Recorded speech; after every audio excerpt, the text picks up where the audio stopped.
Hola a todos, bienvenidos a este nuevo capítulo de Cebras no Caballos. Soy Sebastián Herrera, médico internista y reumatólogo, y me acompaña un colega y gran amigo, Esteban Arango Jaramillo. Esteban, Oye, bienvenido. gracias, gracias. Qué bueno volver a estar aquí juntos a disfrutar de estos temas tan bacanos. Entonces, Esteban Arango Jaramillo es médico neurólogo, él está en la Clínica Las Américas conmigo. Aparte de eso, tiene un gran defecto y es que le gusta la epidemiología, está haciendo esa maestría. Eh, nadie puede ser perfecto, hay gente que tiene que tener De defectos, acuerdo, hay gente muy enfermita, hay gente muy pero la enfermita. sacaremos adelante. Y yo tengo una gran ventaja, trabajo en un sitio donde tengo 5 neurólogos maltratándome con interconsultas y generalmente son casos que son infrecuentes. Entonces, esto es uno de los objetivos de Cebra no Caballos, porque acá es el mundo al revés. En vez de cuando escuchas como es galopes de pensar en caballos, acá hay que pensar en cebras. Y es el objetivo de Cebras no Caballos. Incluso con este caso da perfecto para el nombre de nuestro podcast, pues, porque, pues, pucha, empezamos de atrás para adelante, de la paquimeningitis para atrás. Ah, sí, o sea, una belleza. Les recuerdo que estamos en todos los sitios de podcasting, en Spotify, en Spreaker, en Apple Podcasts, en Google Podcasts. Nos encuentran como Reumatología On Demand. Estamos en redes sociales, en Twitter como reuma-online-. Yo estoy en Instagram como Doctor Sebastián Herrera y lo mismo en Facebook. Esteban Arango creo que ya me dijo que por fin abrió una red social. Creo que empezó en LinkedIn, y algún día te encontramos como Esteban Arango Jaramillo o Este ahorita Arango Jaramillo o o- earango60@gmail.com, que es mi usuario. perfecto, o pues vos sos capaz de abrirlo con un seudónimo. No, no, ¿qué tal, qué tal? Y esperemos que algún día nos abra Twitter y nos abra Instagram para continuar las Vamos de a discusiones. poquito, un día a la vez. También estamos en YouTube como Reumatología Online y les recordamos, déjennos comentarios, escríbanos si están de acuerdo, están en desacuerdo, si hubieran hecho algo diferente, si se nos pasó algo. Nosotros no somos última palabra. El plan de esto es revisar temas de casos que nos han puesto a patinar, casos complejos que desafortunadamente para los pacientes, y no hay nada escrito en medicina o no hay una última palabra en muchos casos. Y si nos quieren mandar un mensaje de voz, lo pueden hacer a info@mediccreative.com. Eso es medic de médico y creative de creativo.com. Mándenos un mensaje de voz, díganos si están de acuerdo, en desacuerdo, qué hubieran hecho de diferente, qué se nos pasó. Y probablemente, si ustedes nos autorizan, los publicamos. De Y, acuerdo, y revisamos todo lo que nos manden y y, antes no, lo que estamos aquí es para aprender. y nos pueden Somos regañar, aquí los nerdos. nos pueden regañar en línea. Entonces, un resumen cortico del caso que venimos discutiendo desde hace varios capítulos. Tenemos una mujer alrededor de 60 años, osteoporosis posmenopáusica, sin fracturas, sin otras comorbilidades. Se le aplica ácido zoledrónico.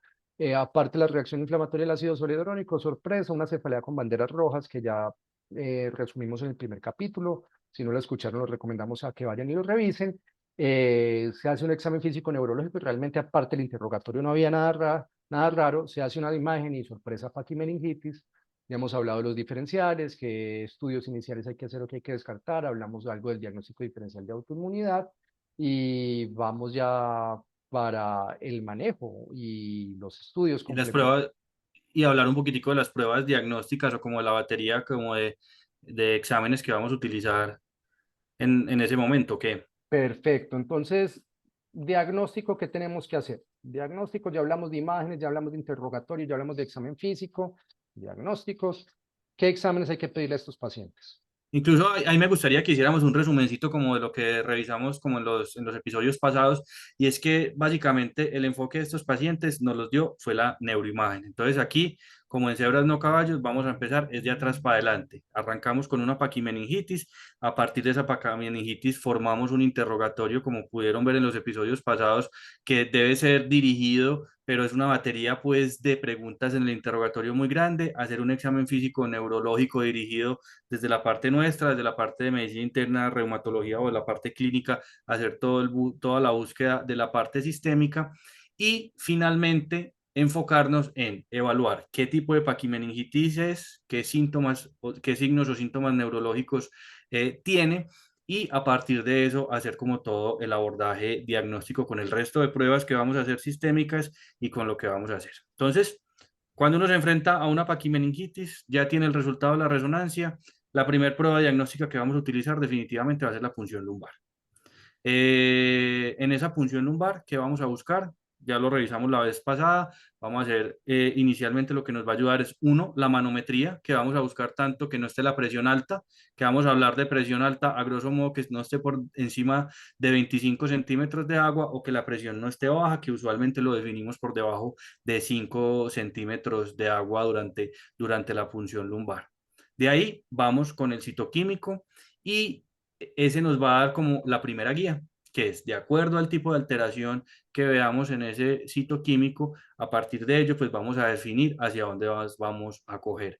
Si vemos hallazgos como hipoglucorraquia, como hiperproteinorraquia, con una pleocitosis significativa de predominio polimorfo, pues obviamente estaremos pensando en algo bacteriano, mientras que si vemos algo ya más de tipo linfocitario, sin hipoglucorraquia, con una hiperproteinorraquia no tan severa, pues ya nos iremos hacia el lado de infecciones crónicas, infecciones virales, infecciones crónicas, enfermedades autoinmunes y neoplásicas, que es lo que vamos a revisar a continuación.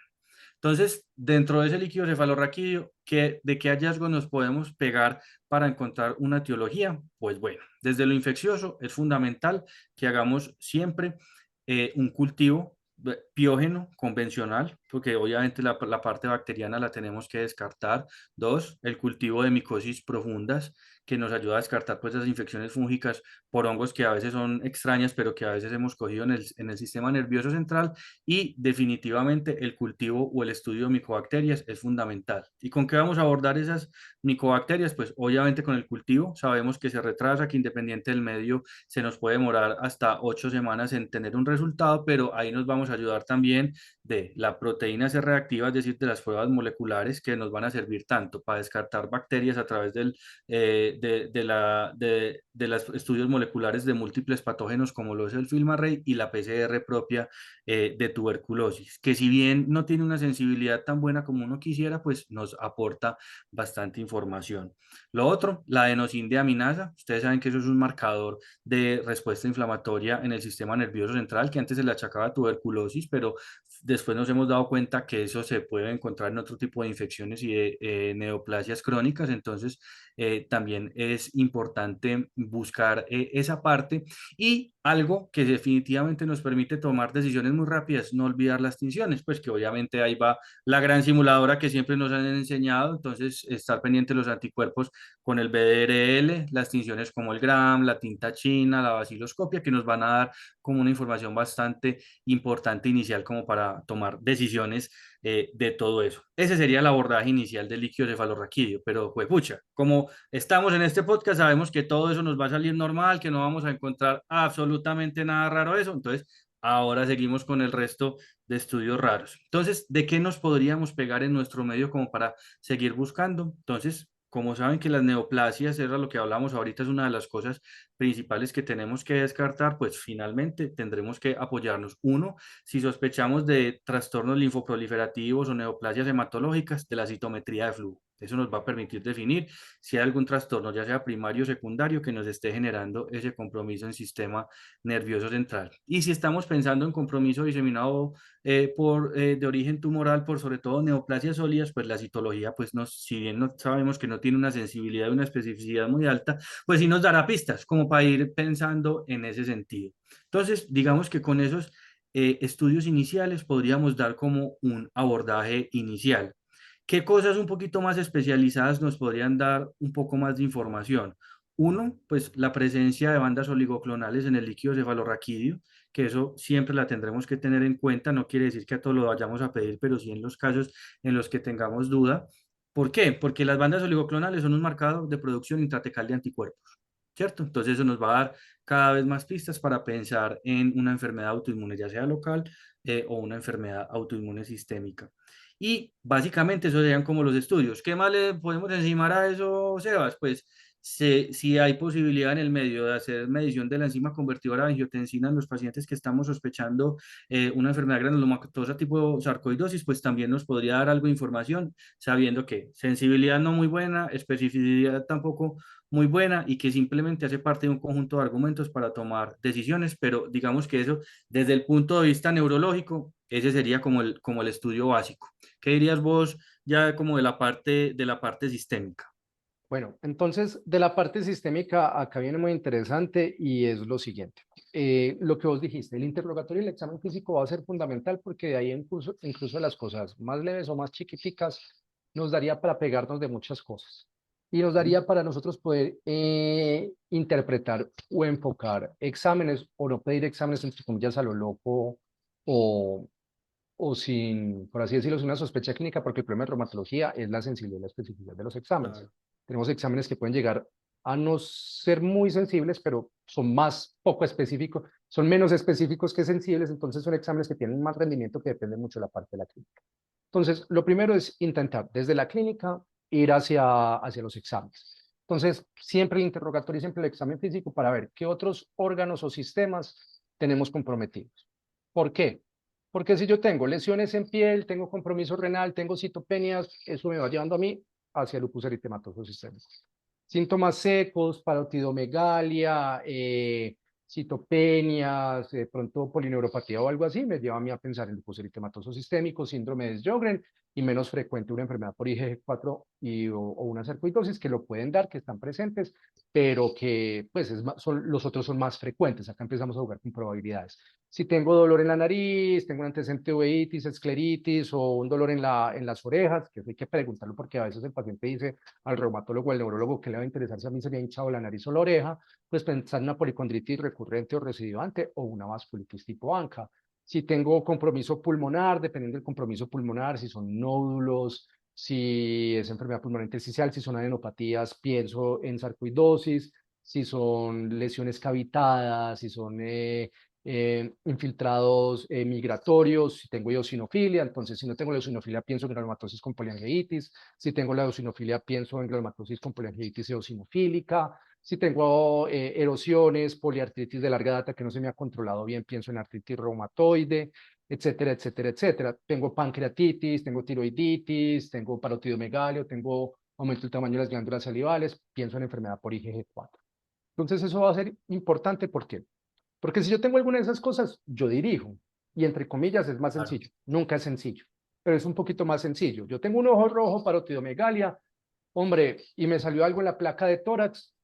Si son infiltrados, si son adenopatías o el mediastino está ancho, uy, yo voy pensando en sarcoidosis, que puede ser Pero ahí un ojo. metamos una cuñita ahí y sobre todo lo que hablaste del ojo rojo y la uveitis, y es que aquí los oftalmólogos se nos vuelven los grandes amigos también, porque es que un oftalmólogo bueno, calidoso, que se nos meta a hacer una buena evaluación oftálmica y nos diga, este paciente tiene uveitis, también nos Nos va ayuda muchísimo. enfocando. Y ese es Total. el cuento, o sea, la parte del manejo multidisciplinario es muy importante y lo otro es que es importante es que en estos casos difíciles o infrecuentes, hasta ahí llegó la gestión de riesgo. Me explico.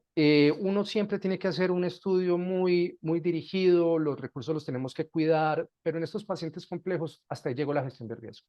El paciente se quejó que ha tenido ojo rojo. Hombre, que lo Tocó vea el estudiarlo, oftalmólogo. de acuerdo. O sea, es que yo creo que tengo los rojos, ahí no hay, es que hay, no, yo creo que es que la paciente tiene una conjuntivitis alérgica, no, que lo vea el oftalmólogo, que diga que no tengo una escleritis, una epiescleritis, una uveitis, porque nos va a ayudar. Es que yo alguna vez creí que tuve parotidomegalia, no, no, pídale tan, como mínimo una ecografía de glándulas salivares, a ver si te lleva hacia síndrome de Sjögren y si no, la biopsia de glándula salivar menor. No, y aunque no nos crean los amigos de la EPS, eso finalmente termina siendo costo efectivo, porque es que si vos le llegas a un abordaje diagnóstico a estos pacientes y lo vimos, nos los hemos visto con nuestros pacientes cuando usted inicia un tratamiento temprano, una inmunosupresión temprana, menos consulta a urgencias, menos consulta a hospitalización, menos consulta a especialistas, pues hay muchas cosas que nos ayudan pues como en esa parte y nos soportan ese abordaje que tú dices. Y la cosa es lo que hablamos la vez pasada, que es como, bueno, yo le tomo todo y se lo dejo el problema al de consulta externa.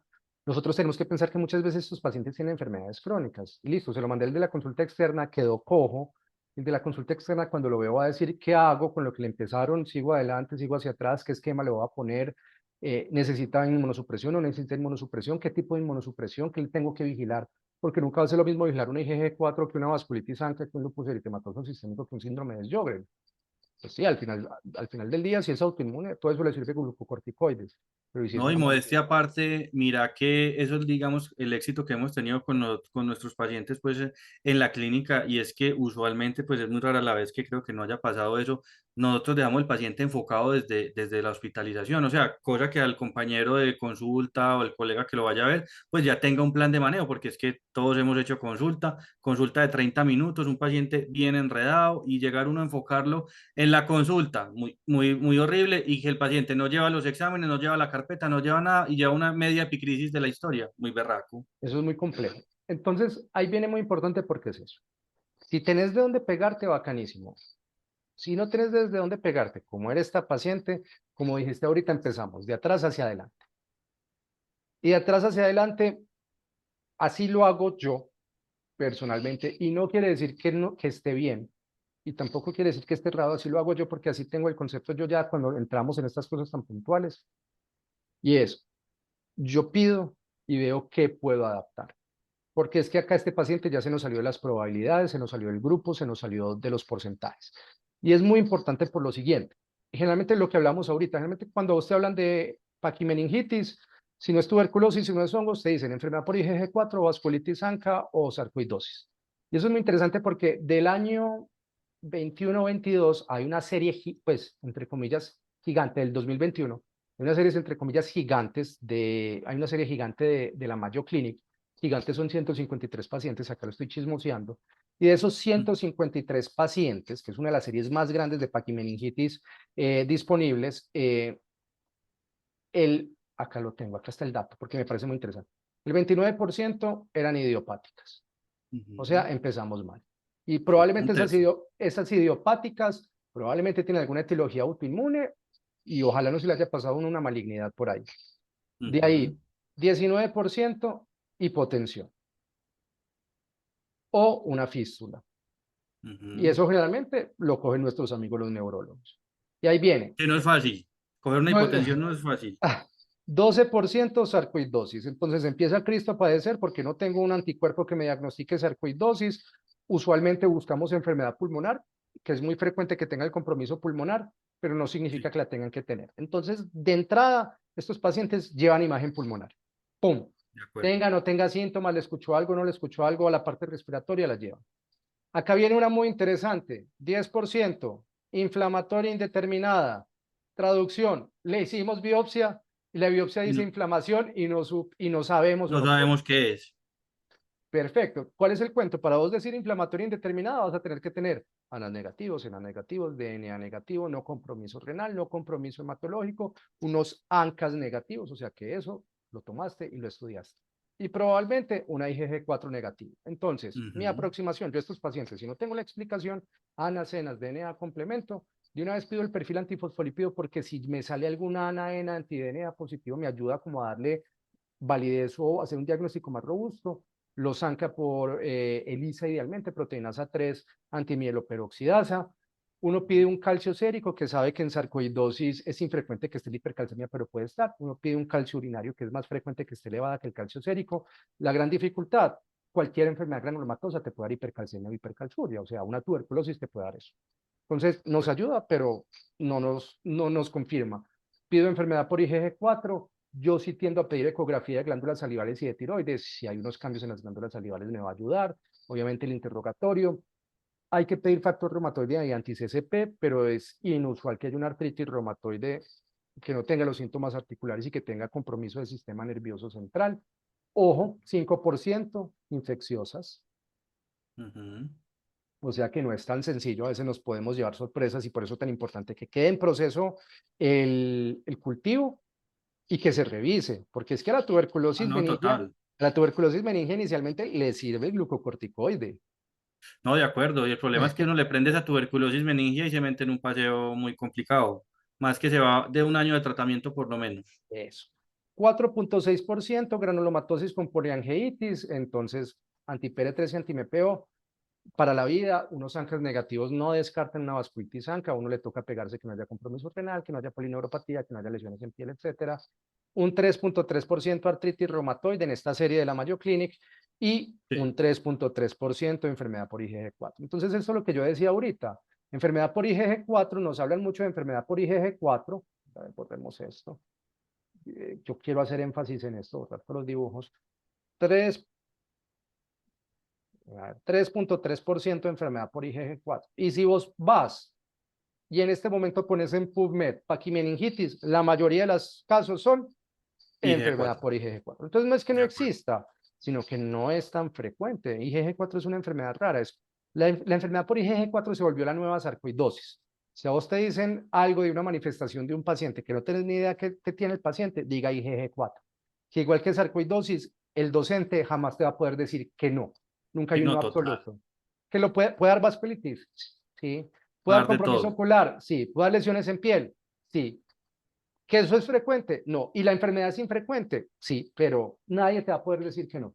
Entonces ahí es el gran problema porque yo generalmente, por ejemplo, en este caso empezamos de atrás para adelante. También que me tocó anacenas, anti-DNA, complemento, anti-PD3, anti-MPO, cuadro hemático, transaminasas, creatinina, urinalysis, reactantes de fase aguda, rayos X, calcio, calciuria, IgG4 y ver a ver si alguna de esas cosas me cuadraba, que no es lo que debe, no es el deber ser, o sea, el deber ser es examen físico, interrogatorio, y ahí ver a dónde caemos, pero a veces no se Pero da. yo no creo tampoco que no sea tan el deber ser, porque es que de verdad lo que tú decías ahorita, pues es que se nos salen los modelos habituales clínicos de diferentes pacientes. Pues este no es un paciente que tiene una articulación inflamada y tiene un factor reumatoide positivo, pues o sea, una cosa muy, muy diferente.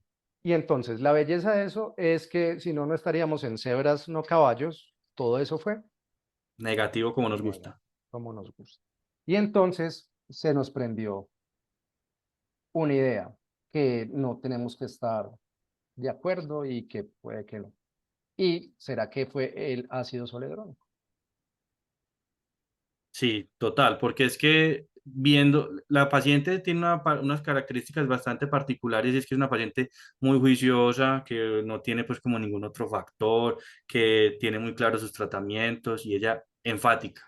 Aplicación ácido soledrónico, a las 2 semanas empieza el dolor de cabeza y es lo que nos trae a colación. Y como ñapa, pues a los 3 meses la volvimos a ver y resolvió completamente los hallazgos en la resonancia como tal. Entonces, estamos ante un evento estresor de corta duración, bueno, no de corta duración, no, pero autolimitado, que prácticamente mejoró espontáneamente. Entonces, estamos buscando un factor transitorio. Nosotros nos fuimos a buscar literatura y realmente yo no encontré reportes de De ácido acuerdo. zoledrónico y sistema nervioso central. Encontramos toda la parte de reactantes de fase aguda, inflamatorio, dolor articular. Encontré algunos reportes de paniculitis. De eso sí encontré. Paniculitis, pues de eso sí encontré, suena como si fueran muchos, eran como 3 reportes de caso de paniculitis. Eh, y una de pancreatitis, si no estoy mal. Entonces, no es loco pensar en la parte de ácido zoledrónico. Hay que tener en cuenta con esta paciente que nosotros tomamos una decisión y es, a la paciente le pusimos glucocorticoides, le pusimos pulsos de metilprednisolona si no estoy mal y después le desmontamos rápidamente los glucocorticoides, ¿cierto? Total. Después se le puso una dosis baja, se le puso pulso, dosis intermedia y se le desmontó lentamente desde la consulta. Y lo otro, pues que también tenemos que mirar es que le manejamos los factores de confusión. Era una mujer que tenía unos trastornos un trastorno de ansiedad, un trastorno depresivo, unas características migrañosas adicionales de la cefalea y le manejamos todo eso. Y lo importante fue eso, que más allá de la imagen, porque nosotros no vemos imágenes sino pacientes, no solo mejoró la imagen, sino que la clínica mejoró dramáticamente. Esta Ella persona no tiene cefalea en este con momento. los glucocorticoides, o sea, con los pulsos y los esteroides en desmonte, le fue, pues, se le quitó el dolor de cabeza, se le quitó. Total. Obviamente hay muchos factores de confusión, se le quitó. Y ahí viene algo muy interesante y es este cuento de la paquimeningitis idiopática, porque uno ve y obviamente un reporte de ácido zoledrónico, la parte inflamatoria uno queda como volando. Hombre, debimos de haber llegado a una biopsia cerebral o de meninges o no, y eso fue una discusión que tuvimos. Y realmente cuando vos ves y buscas la literatura, la gente, como vos dijiste, es reacia de tocar el cerebro. Muchos de estos reportes de paquimeningitis, en parte lo que a mí me empujó fue decir, listo, manejémoslo como la gente lo ha hecho en la literatura, que es, no encuentro nada, el paciente no tiene nada más, pues le pongo inmunosupresión y veo qué sucede, y pues si recae, veo a ver qué me invento, o veo a ver si tomo la biopsia en ese momento, qué hacemos, y afortunadamente nos fue bien. Logramos desmontar glucocorticoides y la paciente está bien, resuelve la parte de imagen, pero ahí hay algo que hay que resaltar y es que en la literatura, cuando se habla de las formas idiopáticas de esta paquimeningitis, hasta la mitad de los pacientes recaen cuando les retiran los glucocorticoides. Entonces es muy frecuente que terminen en ahorradores de glucocorticoides. Y el ahorrador del glucocorticoide, ahí sí cada cual verá cómo mata a sus pulgas o sus piojos, porque hay metotrexato, azatioprina, micofenolato, rituximab, y probablemente eso dependa mucho de lo que uno le parezca, si parece una vasculitis, si parece una policondritis, si parece un lupus, si parece una R, si parece una sarcoidosis, Sí. pero a veces es difícil tener ahí la última palabra. Sí, un peso fuerte para escoger un ahorrador de esteroide o cuánto tiempo dejarlo con esteroides, cómo hacer el desmonte, pues no tenemos un soporte bibliográfico suficientemente fuerte o por lo menos homogéneo para tomar esa decisión. No, y otra cosa que quiero que resaltemos también ahí es que si bien nosotros somos un poquito renuentes a la biopsia de cerebro por las condiciones que tienen los pacientes, eso todo se definirá desde un escenario clínico. Es decir, si esta paciente, por ejemplo, siguiera en deterioro, empezaría con focalización neurológica, encontráramos otros signos no tranquilizadores desde el punto de vista neurológico, pues indudablemente el paso a seguir es hacer una biopsia de cerebro, porque extrapolándolo un poco desde las vasculitis primarias del sistema nervioso central, es claro que es peor tener un paciente sin diagnóstico y sin tratamiento a someterlo a una biopsia, pues que sopesar riesgo-beneficio entre biopsia y de hacer tratamientos empíricos, finalmente la biopsia muchas veces